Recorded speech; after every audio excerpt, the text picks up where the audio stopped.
You're listening to The Real Estate Ride. Make sure to subscribe and enjoy the show. Okay, he cost them $500. They put $500 earnest money down.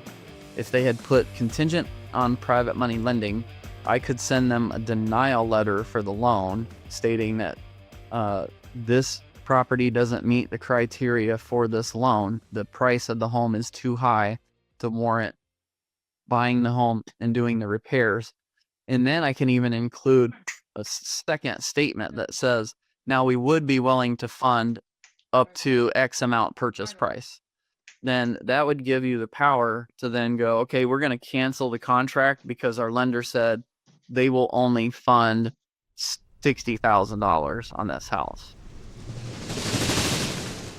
I just want to help people that are in different areas to figure out if they have a deal or not, and if you're using an agent, like what should they be providing you to determine if your property is a good flip or not. And this is actually in an area that I'm unfamiliar with. So this is in Cincinnati, and we've been sending this out to lenders, and no one likes it.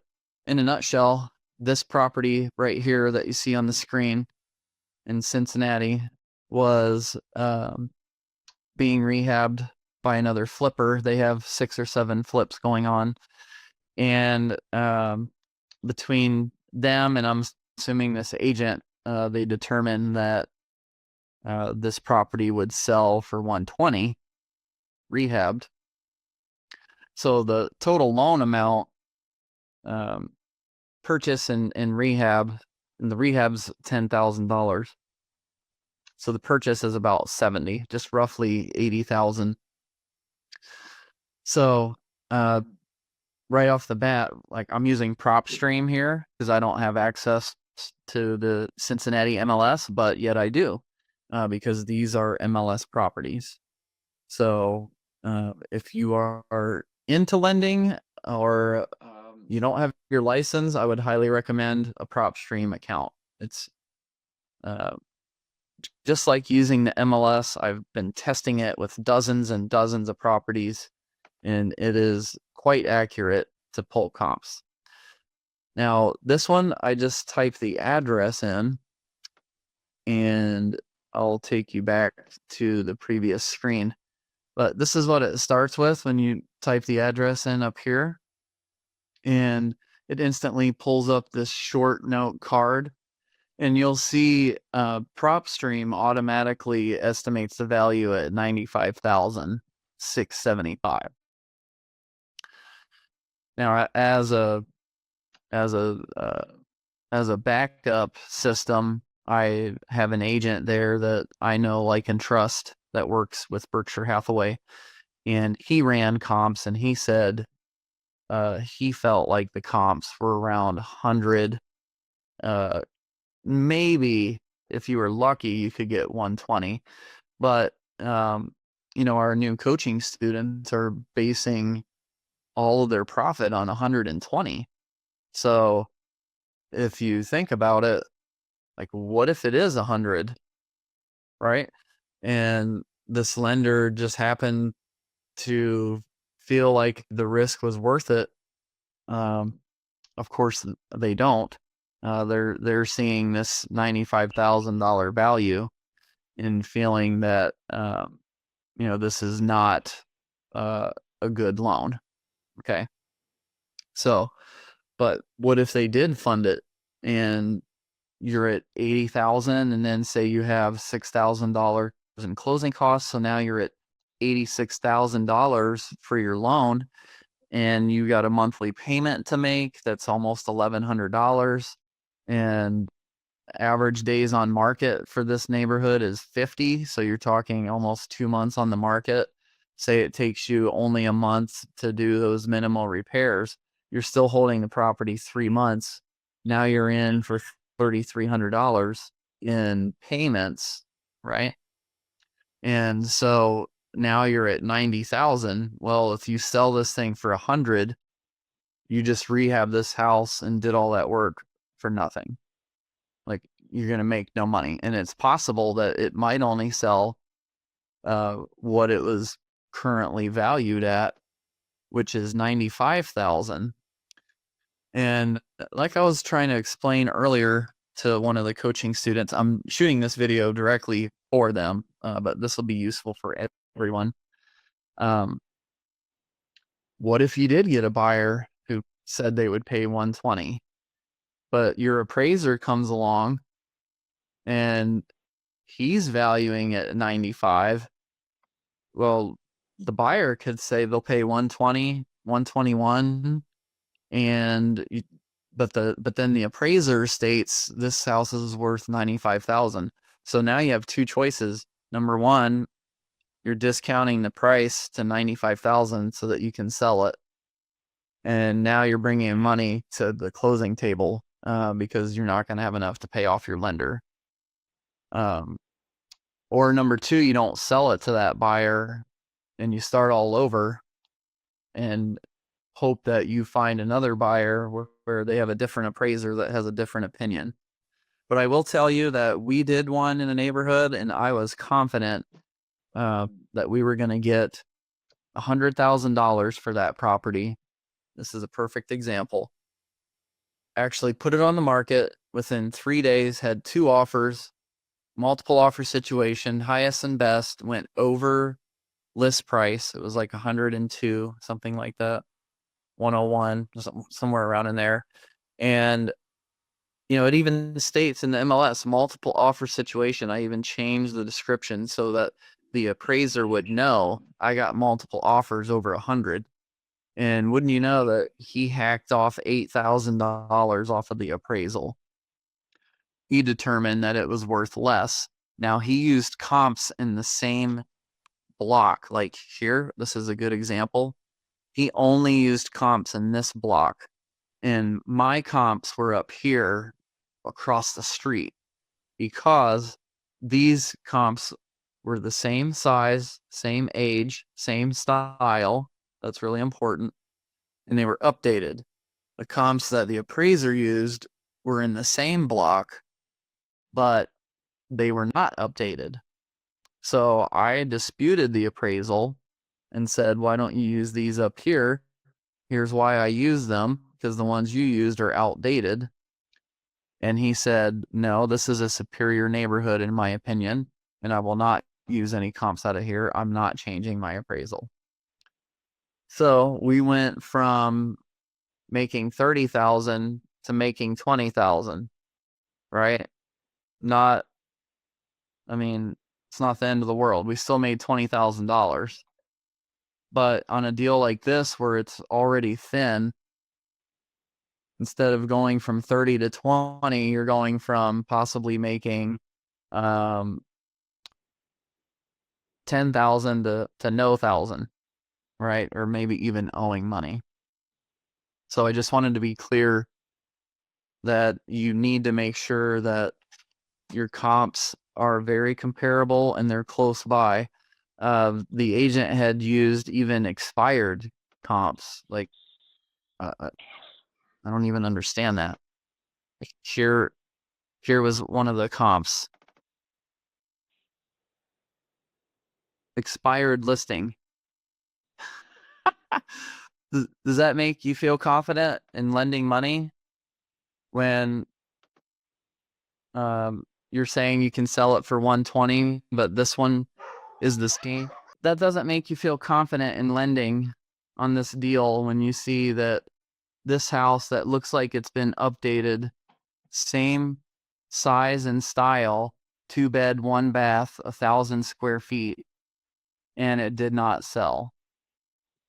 Okay, so you want sold, and you want them to be similar size, style, and preferably within a half mile. Okay, I don't know exactly where this one is because it did not show up in my search, but that means it's over a half mile away. But I was told that this one is a couple miles away. So there's one sold, but a couple miles away, guys, is a totally different neighborhood. All right. This one again, 4023 Huston, sold 130. Not close to this home. Okay. So, that's the issue with what was provided. Now let's actually look at what PropStream has to show us. So again, here's the address, and then you can scroll down and you can do details. And this gives you the details of the property. Okay. Hey Jay, I'm not seeing that content anymore. You're not seeing what? Content. Oh, you're not? Oh, shoot. Okay. Hold on. If I'm missing it. Thank you for telling me. Hey, while you're doing that, can I add something? Yeah, absolutely. As you were just talking about the realtor that used that expired, I was going to add that for those that are new, I hear all too often people say, my realtor said this, my realtor said that. I always like to say, your realtor's not the one buying the house. They have no skin in this game. It's your butt on the line and your money. Don't put weight in what the realtor is said. Do your own due diligence. Question all that. If they're wrong, it doesn't cost them anything except a little egg on their face. Yeah, exactly. If they're wrong and you listen to them, it costs you. It could be like you said, you stroking a check to make the house go away. Yeah. Trust me when we tell you, that this house isn't a deal, it's not a deal. We're protecting you. Okay. No deal is better than a bad deal. Yes, no deal is better than a bad deal. And unfortunately, these guys put cash on their purchase contract, and right from the beginning, like the very first meeting, I said, don't put cash. It's not cash.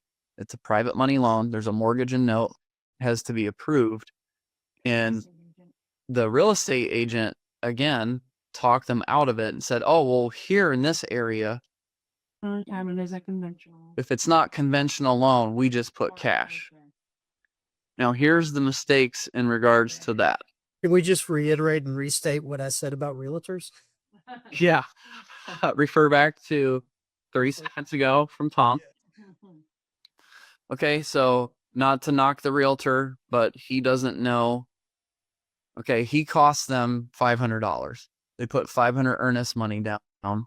If they had put contingent on private money lending, I could send them a denial letter for the loan stating that this property doesn't meet the criteria for this loan. The price of the home is too high to warrant buying the home and doing the repairs. And then I can even include a second statement that says, now we would be willing to fund up to X amount purchase price. Then that would give you the power to then go, okay, we're going to cancel the contract because our lender said they will only fund $60,000 on this house. Okay. That's how I have a new negotiation strategy. Yes. So that gives you the opportunity to, one, either renegotiate your purchase price, or number two, walk away without any issues because your loan was denied. And the contract states that your offer was based on the approval of a private money loan, and it was not approved. Does that make sense? When you put cash, you're actually not telling the truth. Okay. It's a false statement. You're not paying cash. And if the seller really wanted to, they could sue you. Like, they could take you to court and they could probably win. Will they do that? Probably not. They would spend $5,000 to $10,000 just hiring an attorney to take you to court. And it just doesn't, that's not typical that someone's going to do that, but they could. And that in itself should be scary enough. Okay, so let's dive into this property here some. It's built in 1929. It's 1.5 stories. It is a 2-bedroom, 1 bath. Okay, approximately 1,058 square feet. All right. So that gives you the skinny on it. It's less than a tenth of an acre, so very small yard. And I'm sure that's very typical for this area in this neighborhood. So nothing alarming about that. Now, if you go here to comparables and nearby listings, you just scroll over to this tab and it will show you, they just have a generic format, and their format is they're just showing you everything within a half mile. Okay. And I have, now this agent didn't do this, but I have even seen agents do this as well, where they'll use this as a comp. You see this house is a tenth of a mile away, 3 beds, 1.5 baths. So it's not the same there, which isn't a huge ordeal. You can make adjustments for that. The square footage is within 20% larger, so that's not a big deal. But when you click on the comp and you hit details, it will show you that this property in particular is, so you'll look and see this property is 1 story. It's a ranch home. That is not a comparable. You cannot compare ranches to 1.5 stories. You cannot compare 2 stories to 1.5 stories, split levels to 1.5 stories. You have to compare 1.5 stories to 1.5 stories. That is the comparable. Now there will be adjustments for, like I said, for bedrooms and bathrooms. That's typical, but you have to compare apples to apples. Okay. So I just wanted to share, like, if you're seeing these on your own, you need to click on them. Now watch when I do within a half mile and I do a stories 1.5 to 1.5. There's one house. Okay. Similar in age, less than half mile away, $90 a square foot sale price, 2 bed, 1 bath, 1,100 square feet. So this is the only comp for this property within a half a mile, and the sale price is $106,500. Okay. So now you're talking about, okay, now we have to go out farther, right, to see what we get. Let's do 0.7 miles. And there's nothing. So let me go 1 mile out, and there's nothing. So that was the issue that the other agent that we spoke with had. There's just nothing. There's no comparables. So, Tom, you do lending. So what would you think if you were looking at this potential deal to fund? I had to go 1.5 miles out to find any 1.5 story comparables. And when I went that far out, I've got my original at 106, and then I've got one for 103, and then it drops 88, 50,000, 7,300, and $30,000. Yeah, that's not a deal. Even could be a miss and it be a deal. Some of it has to do with knowing your area, because Right. it's crossing over one street, like you were saying about the comps on the house you had. Maybe it was superior, maybe it wasn't, but sometimes one street can change depending on where you're at. But from a lender standpoint, if I'm not sure, and you should be for the same thing, if you're flipping it, go with the conservative. I wouldn't lend on that. No deal's better than a bad deal. Yeah, that's a very good point. And I'm just showing this map, like I scrolled out a little bit. So here's the one comp. So that's real close to the neighborhood. And the other ones are across 2 busy streets in a different neighborhood. And obviously the neighborhood that these other ones are in is more of a depressed area because they're selling for even less. But they're real sporadic. Like there's one over here, couple up above this town street, couple over here near this Winton Road. So when you're looking for a flip, you want to have at least 3 solds within a mile at least, preferably a half mile, to really know that the risk is going to be worth it, right? And even better is staying in the actual neighborhood. You can if there's enough sold. Yeah, and sometimes, like Tom said, you're even condensing down to a 0.25 area, a quarter of a mile. That's where I like to look, quarter of a mile if there's enough solds, and then go out from there if I have to. Yeah. But I started wide on this because I wanted you guys to see the full picture for that particular neighborhood.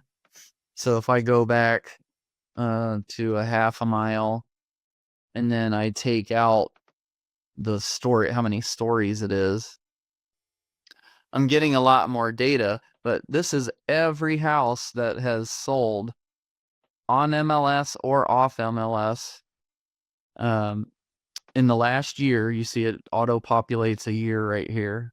You can change that as well. This is just like the MLS. You can adapt it however you like. But just to give you a brief overview of within a half mile of that neighborhood, and without knowing the area, I'm thinking all of these are in that neighborhood. And this could very well be a different neighborhood over here. And then this right here as well could be a different neighborhood. Maybe not. I could find out more in depth if I clicked every single one of these. But you'll see this ranch home was the highest selling home at 165.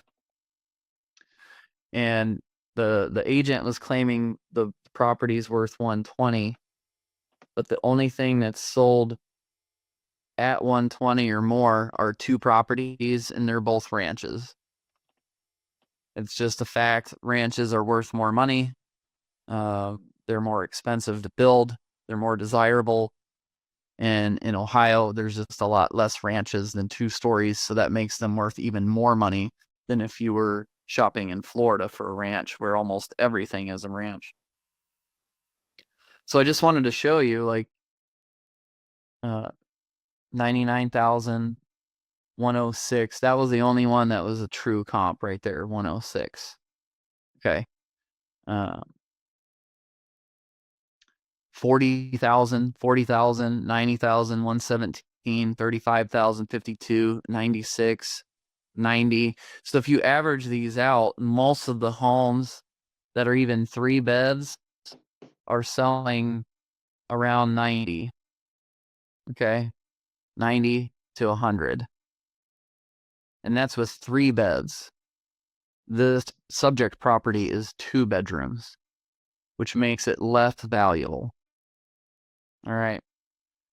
So I just wanted to share that with you guys so you understood, like, Hey, why.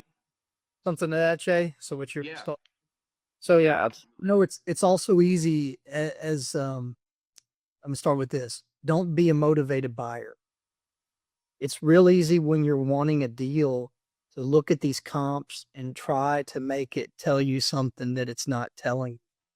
Like you had one comp in there, I think that was closer to what the value, but it was like an outlier, and everything else was telling us the 90s that you were saying. I know it's real easy, and I've been there before, that you want a deal and you want it to be what that higher comp is, but everything else is telling you it's not. You get in there, look, there's something that it's making that more. Yeah, and you have to question too, like, this guy bought this place last year for 10 grand and he's selling it for 70. He didn't put $60,000 into that house. And it's so close, like it only needs 10 grand to work. Yet he's not finishing it himself. You know, it just doesn't add up either. Like, That's it for him. yeah, it adds up for him. I was like, great deal. I mean, that's separate from the point of just dealing with the property itself, analysis of the property, and without even considering the seller or what he's doing. This this is not a property that you want to risk without the comps being there. This is not a property that you want it to be your first deal, right? Unless you're buying it for like $50,000. All right. Well, that concludes our training for today. Thanks for joining me, Tom. I appreciate it. Hey everybody, it's Jay. This is Annie. We are so grateful for you joining us on our podcast and listening in and participating. We want to offer you this additional free bonus, and that is joining our Facebook group. Yes, where we will have other individuals, not just us, but having conversations on all things real estate, and we would love to have you join us. So just click the link below and head on over and join our group. Thanks, guys. We'll see you on the other side.